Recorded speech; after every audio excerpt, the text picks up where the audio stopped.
Nouvelle menace de la Russie envers les alliés de l'Ukraine. Oui, il y a encore un mois, Dimitri Peskov reliait la perspective d'un conflit avec l'OTAN à l'envoi de troupes par des pays membres sur le sol ukrainien. Eh bien, il semblerait que les choses aient un peu évolué. D'ailleurs, on est en direct avec Jean-Pierre Molny. Merci d'être avec nous. On va bien évidemment profiter de vos lumières, puisqu'on nous dit que les relations de la Russie avec l'Alliance Atlantique sont désormais, selon le Kremlin, au stade de la confrontation directe. Voilà ce qu'a confié il y a quelques heures son porte-parole, Dimitri Peskov, à la presse. Écoutons les arguments employés par Dimitri Peskov. Nos relations avec l'OTAN sont désormais à un niveau de confrontation directe. À vrai dire, les pays de l'OTAN, l'Alliance n'est même plus dans une politique de l'escalade. Certains pays sont maintenant directement impliqués dans le conflit. Mais l'OTAN continue ses mouvements en direction de nos frontières. Jean-Pierre Molny, merci d'être avec nous. Comment vous comprenez ce discours de Dimitri Peskov prononcé hier à la presse? C'est-à-dire qu'il y a un mois, on cantonnait tout ça à une éventuelle intervention. Là, est-ce qu'il faut le lire en particulier après cette déclaration française faite par Emmanuel Macron, aussi le lire avec ce qui se passe aux États-Unis et un discours aussi peut-être adressé aux populations occidentales sur le soutien à l'Ukraine?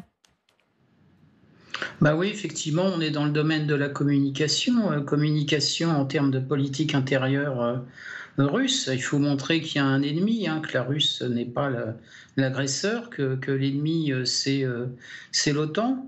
Et puis il y a effectivement cet aspect, on va dire, dissuasif vis-à-vis des Occidentaux, mais qui vise effectivement également les populations européennes et populations américaines, pour dire vous êtes en guerre contre nous alors que ce n'est pas votre guerre.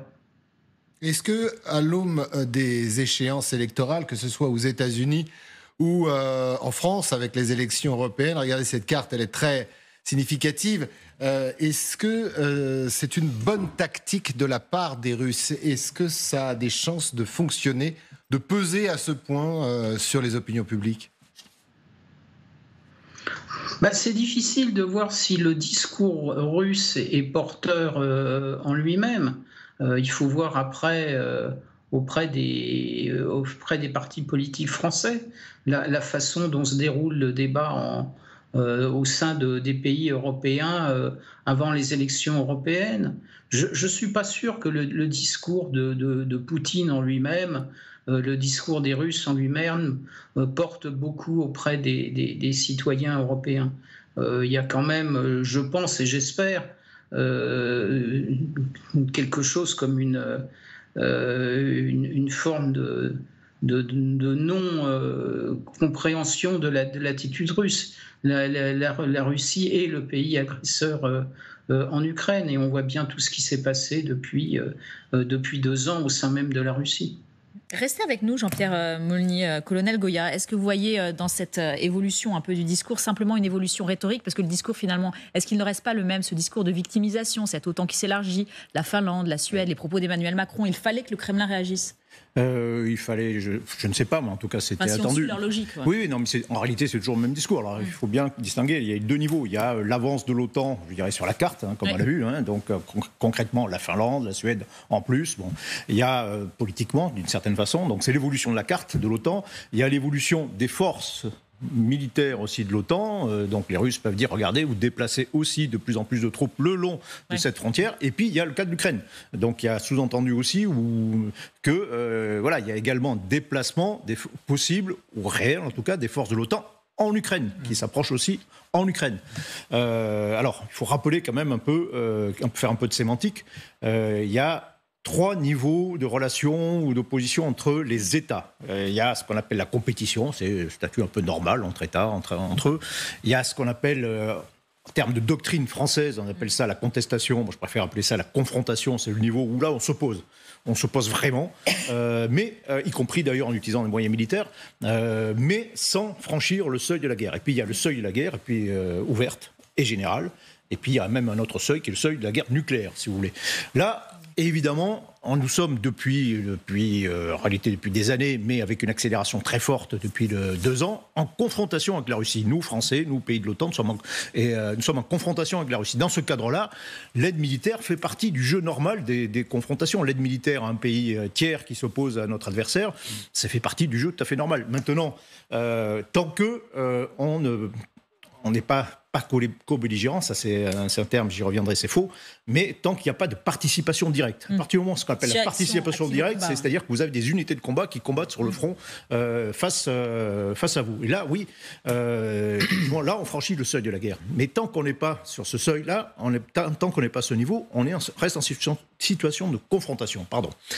Et là, ce que le discours russe, c'est d'essayer de menacer, c'est d'essayer d'effrayer au moins les opinions publiques en disant, regardez, vous êtes en train de vous approcher de cette participation directe et vous êtes en train de vous approcher, vous, volontairement, de la guerre. Donc c'est un appel qui est fait aux opinions publiques sur le thème, arrêtez ça, n'allez pas en guerre, etc., faites quelque chose contre le gouvernement, et ainsi de suite. Mais si je reprends votre échelle, très intéressante, colonel, on est au stade 2, selon la Russie. Parce que Peskov parle de confrontation directe. Mais il n'y a aucun moment où les troupes russes affrontent les troupes de l'OTAN. Est-ce que ce ne serait pas un désir quand même de la Russie ? Non, je ne crois pas qu'il y a Non, il n'y a pas de désir, sinon ça serait fait depuis longtemps. Si vraiment la guerre, c'est comme n'importe quelle agression, il suffit qu'il y en ait un qui décide de le faire. Si la Russie voulait vraiment entrer en guerre contre nous, elle l'aurait fait. C'est très simple, il suffit de nous attaquer directement. Donc ils ne veulent pas. Ils ne veulent pas, pour des raisons bien connues, habituelles. Aucune puissance nucléaire ne veut franchir ce seuil de la guerre ouverte face à une autre puissance nucléaire, parce qu'on considère que c'est évidemment beaucoup trop dangereux.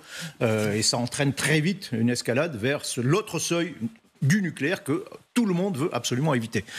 Donc non, la Russie est toujours dans ce jeu de confrontation, mais qui ressemble un peu à un jeu de poker, où on essaie de faire monter les enchères, mais on essaie de faire se coucher l'autre, en fait. C'est ça le truc. Le faire céder, le contraindre ou le dissuader, mais en le menaçant éventuellement, mais sans jamais franchir ce seuil. Donc la Russie, non, on n'a pas du tout envie qu'on franchisse ce seuil, et nous non plus d'ailleurs.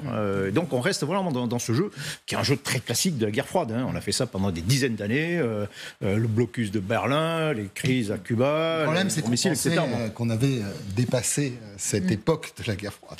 Bah non, on y est revenu.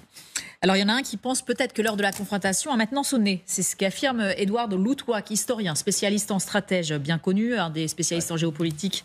Vous le connaissez aussi, tout le monde le connaît, les plus connus au monde, l'un des experts les plus réputés en stratégie militaire. Que nous dit-il ? La Grande-Bretagne, la France et les pays d'Europe du Nord se préparent déjà discrètement à envoyer des troupes en Ukraine, écrit-il, et selon lui, il faut le faire, car à défaut, étant donné la puissance russe actuelle, l'OTAN devra faire face, et il ne pèse pas ses mots, à une défaite catastrophique de l'Ukraine. Regardez ce sujet, signé Nancy Rice. L'alliance la plus forte de l'histoire. C'est par ces mots que le secrétaire général de l'OTAN a célébré hier les 75 ans de la signature du texte donnant naissance à cette alliance militaire. 32 pays, dont 3 puissances nucléaires. Le nucléaire qui, selon Edward Luttwak, constitue un enfermement stratégique et ne fera pas pencher la balance dans le conflit qui oppose l'Ukraine à la Russie. Ce consultant au département d'État américain, éminent spécialiste en stratégie, estime qu'il est temps d'envoyer des troupes en Ukraine. Les pays de l'OTAN devront bientôt envoyer des soldats en Ukraine, sous peine d'accepter une défaite catastrophique. Car depuis quelques mois maintenant, la situation sur le terrain n'est pas à l'avantage de Kiev. Moscou grignote du territoire et le rapport de force penche en sa faveur. 400 000 soldats, le double de l'Ukraine. Et l'écart se creuse chaque jour. L'Ukraine fait face à un problème démographique. Il y a plus d'enfants et de personnes âgées dans le pays que d'hommes en âge de combattre. Une pénurie, alors c'est vers les pays de l'OTAN qu'il faut se tourner. Les Britanniques et les Français, ainsi que les pays nordiques, se préparent déjà discrètement à envoyer des troupes, à la fois de petites unités d'élite et du personnel logistique et de soutien, qui pourront rester loin du front. Traduction, des unités qui pourraient soulager les Ukrainiens, les relayer, réparer le matériel endommagé, s'occuper de former les nouvelles recrues, des soldats qui ne participeront peut-être jamais au combat, précise Edward Luttwak. Sans cela, la Russie l'emportera sur le champ de bataille. Une analyse que partage l'ancien Premier ministre britannique présent hier à l'anniversaire de l'OTAN. Il est absolument vital que la Grande-Bretagne et d'autres pays dans cette alliance fournissent des armes, des munitions et tout le soutien dont l'Ukraine a besoin. Et il est essentiel pour nous que l'Ukraine gagne et que Poutine perde. Une défaite de la Russie, vitale. Il y a 3 semaines, Vladimir Poutine expliquait « Il est clair pour tout le monde que nous sommes à un pas de la 3e guerre mondiale ».